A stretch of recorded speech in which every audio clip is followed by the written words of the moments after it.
మీరు సంవత్సరం దయచేసి ఒకటి మీ పత్రిక ద్వారా ప్రజలకు కూడా చెప్తున్నాం. ఇది జీవో నెంబర్ 6 అనేది 14/3/2024లో ఆ రోజు కమిషన్ ఏర్పాటు చేసుకుంటూ రాహుల్ బొజ్జ గారు జీవో ఇచ్చారు.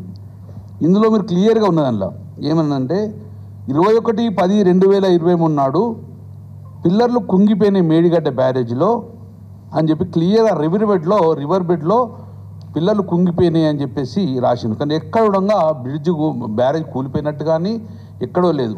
అందులో క్లియర్గా ఏం రాసిందంటే ఆ 3 పేర్లు కుంగిపోయినాయి, దాని మీద ఎంక్వైరీ చేసి మరి ముందుకు పోవాలా లేదా అని. దాని తర్వాత వాళ్ళు క్లియర్గా ఇందులో ఇచ్చి 30 జూన్ 2024 అంటే 3 నెలల 100 రోజుల లోపల మీరు కమిషన్ను మీ యొక్క రిపోర్ట్ ఇవ్వాలని చెప్పేసిండ్రు. దీని ప్రకారమే ఎన్డీఎస్ఏ వచ్చింది.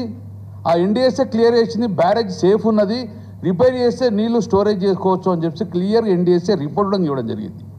ఆ ఎన్డీఎస్ఏ రిపోర్ట్ పక్క వారేసిండ్రు.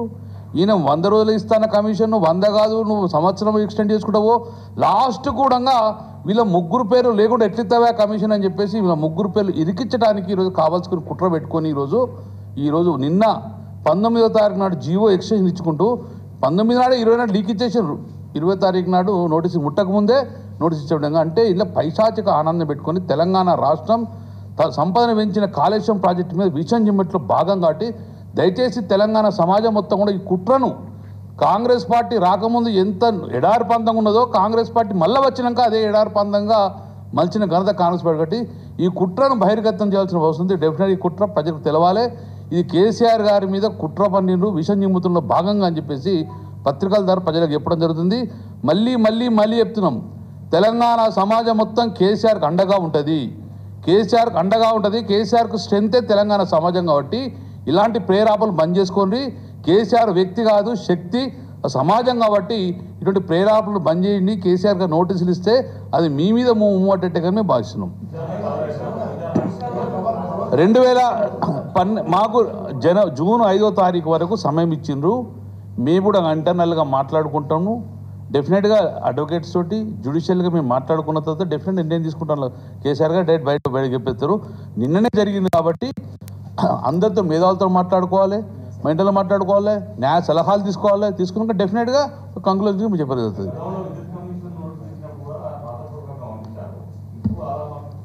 అదే ఇంకా టైం ఉంది, ఇంకో 12 టైం ఉంది కదా. ఇంకా లాస్ట్ మూమెంట్లోగా ఈయన కదా లాస్ట్ మూమెంట్ జీవో వచ్చిన వేయం కదా, ఇంకా 12 టైం ఉంది. డెఫినెట్గా చర్చించుకొని డెఫినెట్గా కేసీఆర్ ఏ నిర్ణయం తీసుకున్నా పర్ఫెక్ట్ నిర్ణయం ఉంటుందండి.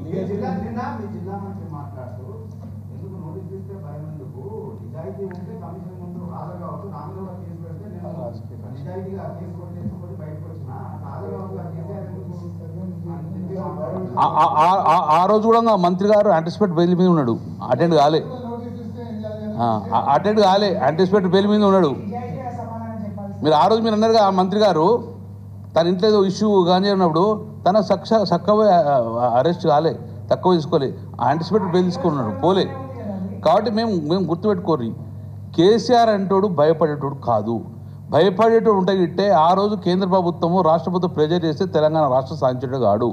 ఇటువంటి చాలా మంది చూసింది కాబట్టి కేసీఆర్కు సమానంగా ఉన్న వ్యక్తులు ఎవరు లేరు డెఫినెట్గా.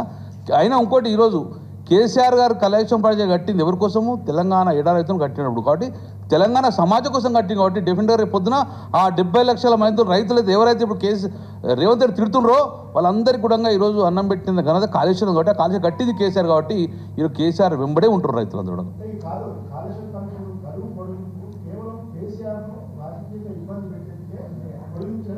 మీకు క్లియర్గా అలా మీకు ఇంతకుముందు జీవో నెంబర్ 6లో చెప్పిన 100 రోజుల్లో ఇవ్వమని చెప్పారు. జూన్ 2024 30 నాడు ఇస్తాం రిపోర్ట్ అన్ని వాళ్ళు ఇచ్చారు. అందులో 1, 2, 3 7 సార్లు బహుశా ఈ చరిత్రలో ఎక్కడంగా ఒక కమిషన్ 7 సార్లు పొడిగించనేది ఈ చరిత్రలో జరగాలి. అది కూడా మీ చిట్చాట్లో కూడా ఘోష్ గారు మాట్లాడినప్పుడు ఈ 31వ తారీఖు వరకు తుది కమిషన్ రిపోర్ట్ ఇస్తామని చెప్పడం జరిగింది. ఇక రాజకీయ నాయకులు పిలిచేది ఏం లేదని చెప్పేసారు. దాని తర్వాత ఎక్స్టెన్షన్ రాదు అని చెప్పేసారు. కానీ ఇమ్మీడియట్గా 19వ తారీఖున మళ్ళీ ఎక్స్టెన్షన్ వచ్చింది. జీవో నెంబర్ మళ్ళీ ఎక్స్టెండ్ చేసుకున్నారు. ఇది ఎక్స్టెన్షన్ కాదు, జీవో నెంబర్ 18 ఇచ్చిండ్రు. ఏ రోజు ఇచ్చారు? ఇది 19వ తారీఖు ఇచ్చారు. 19వ తారీఖు ఇచ్చి 19 నాడు నోటీస్ అని చెప్పి లీక్ ఇచ్చేసారు. నిన్న 20-21 అంటే దీనికి కేవలం ఏంటన్నట్టు అట్టెట్లా నువ్వు కంప్లీట్ చేస్తావు వీళ్ళ 3 పేరు ఇరికేయాలని చెప్పేసి ఒక పైచాచిక ఆనందంతో ఇచ్చింది తప్ప కానీ తెలియదు. అయినలా మళ్ళీ 1 మంత్ ఎక్స్టెండ్ చేసిండ్రు 19వ తారీఖు జీవో ఇచ్చి. దేనికోసం ఇక రిపోర్ట్ ఇస్తాన సమయం లోపల మళ్ళీ ఎక్స్టెన్షన్ ఇస్తుంటే ఏంటంటే కావాల్సుకొని వీళ్ళని బదనాం చేయాలని చెప్పి 3 పేర్లు పెట్టేది లిఖించడానికే బాగా ఈరోజు ఇదివరకు ఎన్ని ఫెయిల్ అయినాయి. కేటీఆర్ గారిని ఈడీలు లిఖించారు, ఆ ఫార్ములా అన్నారు. ఏదైనా నీకు ప్రూఫ్ అయిందా? ఇది కేవలం కక్ష సాధింపు. ఇది వాస్తవంగా గతంలో ఆంధ్రలో ఉన్న ఫ్యాక్షనిస్ట్ రాజకీయాలను తెరదీసుకునేందుకు ప్రయత్నం చేస్తుంది ఇక్కడ అంతే.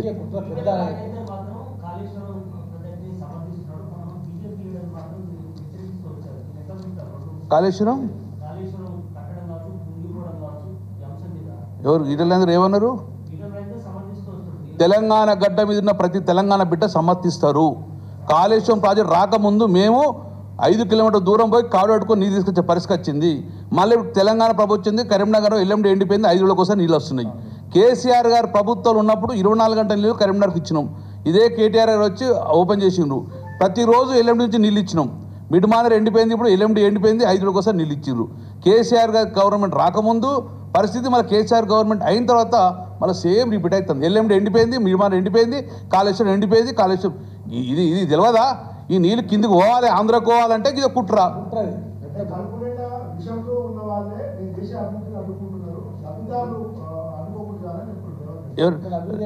రేవంత్ రెడ్డి గారిని ఆ సమాజం ఇప్పుడు ఈ మంత్రులందరినీ కూడా ప్రెస్ మీట్ పెట్టకుండా గ్రామ సభలు పెట్టి గ్రామ సభలకు మంత్రులు అమ్మనండి ఒక్కొక్కరిని.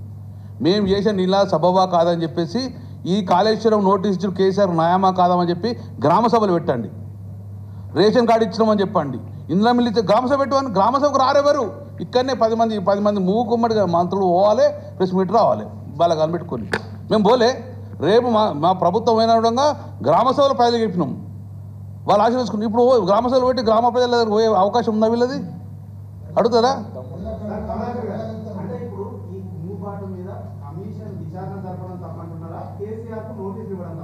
నేనేమంటున్నా, మీరు ఇది కుట్రపూరితంగా భాగం కేసీఆర్ నోటీస్ ఇవ్వడం అని మేము అంటున్నాం. ఈరోజు కక్షపూరి కాకపోతే మీకు కూడా క్లియర్ అయిపోయినాం. నెక్ ఆఫ్ ద మూమెంట్లో లాస్ట్ మూమెంట్లో తుది రిపోర్ట్ ఇచ్చేది 31 మే వరకు ఇస్తామన్న రిపోర్ట్ ప్రకారము మీతో చర్చ చాలిపోయినారు. ఎంక్వైరీ మొత్తం ఇంక్లూడింగ్ సిఎస్ కూడా పిలిచడం జరిగింది, స్మితా సభను పిలవడం జరిగింది. ఎంక్వైరీ మొత్తం అయిన తర్వాత తుది రిపోర్ట్ ఇచ్చే సమయంలో 19 నాడు మళ్ళీ ఒక జీవో ఇచ్చి ఎక్స్టెన్షన్ ఇచ్చారు. 19 నాడు ఇచ్చి 19 నాడు లీక్ ఇచ్చేసి కమిషన్ నోటీస్ ఇచ్చేసింది చెప్పి కక్షపూరే కాబట్టి కనబడతలేదా? క్లియర్ మీకు కనబడతలేదా? గౌరవ పత్రికా స్వాతంత్రం కూడా తెలిసింది కదా ఇదంతా. కమిషన్ తీసుకే కదండి, కమిషన్ ఎస్ఎల్బిసికి వేయండి, పెద్దవాళ్ళకి వేయండి, అన్నిటికీ వేయండి. 8 మంది చనిపోతుండగా నీకు కమిషన్ ఉండదు.